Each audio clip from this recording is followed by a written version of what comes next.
Hello squares, என்னடா புதுசாக shorts அப்படின்னு பார்த்தீங்கன்னா இன்றைக்கி என்ன ஷார்ட்ஸ் பார்க்க போகிறோன்னா, அப்படியே எங்கே பார்த்தீங்கன்னா அங்கே ஒரு பேக்கெட் இருக்கும். ஸோ யாரும் தெரியும். ஸோ ஃபைட்டர் சரித்தனமான ஃபைட்டருங்க. நான் கடையில் போய் பார்த்த உடனே வாங்கிட்டேன். ஸோ இவருக்கு வந்து டிமாண்ட் கொஞ்சம் அதிகமாக இருந்துச்சு. ஸோ வந்துட்டு ஒரு பையன் வந்து இல்லை எனக்கு வேணும் அப்படின்ட்டு கேட்டான். பட் கண்டிப்பாக முடியாது தம்பி, எனக்கு வேணும்னு சொல்லிட்டு வாங்கிட்டு வந்திருக்கிறேன். ஸோ இது வந்து ஒரு க்ரௌன் டெய்லு.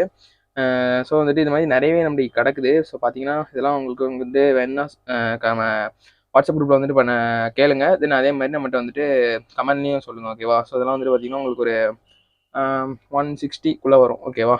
ஸோ செம்மையான ஃபீஸுங்க. நான் இப்போ உங்களுக்கு அப்படியே வெளியே எடுத்து விட்டு காமிக்கிறேன், வெயிட் பண்ணுங்கள். ஸோ கைஸ் பாருங்கள், இதான் நம்மளுடைய க்ரௌன் டெயில் பீட்டா. ஸோ பார்த்தீங்கன்னா செம்மையாக இருக்காங்க. அப்படியே இப்போ கொஞ்சம் ஒரு நீச்சல் போட்டால் ஜாம் பண்ணுறோம். ஸோ பாருங்கள், வெயிட் பண்ணுங்கள். ஸோ பாருங்கள். ஸோ கைஸ் இந்த மாதிரி பீட்டாஸ் உங்களுக்கு வேணும் நம்மளோட கமெண்ட் செக்ஷனில் வந்து கமெண்ட் பண்ணுங்கள், ஓகேவா? டேட்டா பாய், பார்ப்போம்.